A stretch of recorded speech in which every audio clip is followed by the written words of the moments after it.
Olá pessoal, tudo bem? Meu nome é Luiz Celso, eu sou jornalista e sommelier de cervejas e estou aqui para apresentar para vocês essa viagem pelo mundo da cerveja aqui do Clube do Malte.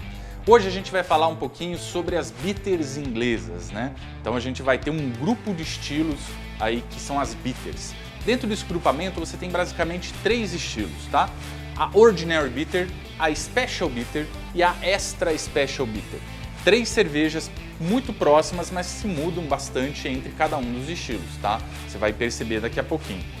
Para contar a história da Bitter, a gente precisa começar com uma cerveja anterior, a English Pale Ale. A English Pale Ale foi uma cerveja que ficou muito famosa por ser a primeira a utilizar maltes claros. Um malte conquistado numa revolução bastante grande na forma de maltear, né? Na forma de secar o malte. A gente vai ter aí uma cor mais clara que vai fazer essa cerveja que vira um sucesso absoluto dos ingleses de exportação, tá? A English Pale Ale, ela tinha um teor alcoólico e uma formação de lúpulos, uma composição que tornava ela um pouco cara. Então ela era basicamente para as pessoas que podiam pagar.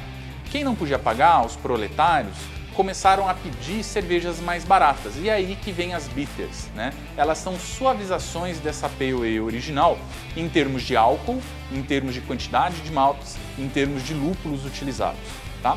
A Ordinary Bitter é a mais leve dessa escala toda. Ela vai ter álcool em torno aí de 3%, muitas vezes, até 3,5%, até 4% algumas vezes, mas ela vai trazer aí características muito mais simples. O lúpulo quase não aparece no aroma e sabor, o lúpulo típico inglês, herbáceo e terroso, vai aparecer apenas no formato de amargor. Uma cerveja basicamente maltada, com maltes tostados, caramelos, né, lembrando um pouco de toffee, e quase sem ésteres de fermentação. Uma cerveja para o dia a dia do trabalhador, do proletário inglês.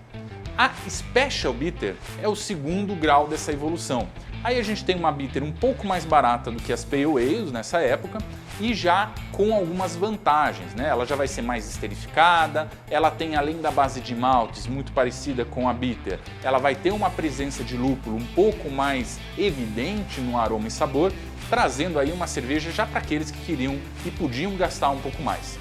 A Extra Special Bitter é uma cerveja que vai surgir já numa época muito mais moderna. Ela vem mais ou menos em 1970, tá? Aí pelas mãos da Fuller's, que vai trazer a sua ISB e criar esse estilo, que seria o mais nobre dos 3 estilos bitters, né? Uma cerveja com muito lúpulo, uma cerveja com muito malte, muito dulçor residual, que vai fazer essa cerveja uma cerveja bastante mais complexa do que as 2 anteriores. Então é isso, as bitters são uma escadinha de intensidade, de álcool e de complexidade das suas matérias-primas. Eu trouxe hoje aqui para a gente provar a Fuller's London Pride, que é uma Special Bitter muito bacana, vamos lá? A London Pride, né, esse nome, muitas vezes a gente pode pensar, não, o orgulho de Londres é alguma coisa meio territorialista, meio bairrista, não. London Pride é o nome de uma flor, tá, que nascia nos escombros das casas inglesas que foram aí bombardeadas na Segunda Guerra Mundial e por isso acabou recebendo esse nome. A cerveja é uma homenagem a essa flor, leva o mesmo nome.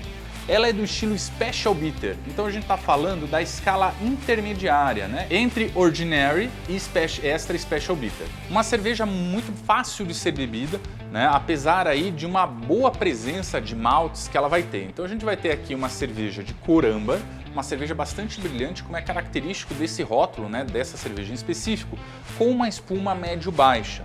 Uma cerveja que lembra no aroma maltes principalmente como caramelo, né, e toffee, e um sutil lúpulo aqui de terroso, de herbáceo, tipicamente do lúpulo inglês que a gente vai encontrar aqui.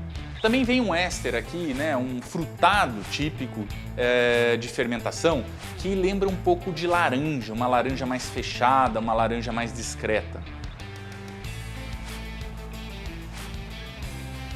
Na boca, uma cerveja de amargor bastante suave, médio-baixo, intermediário, com boa presença de caramelo, né, que vai trazer e equilibrar esses maltes.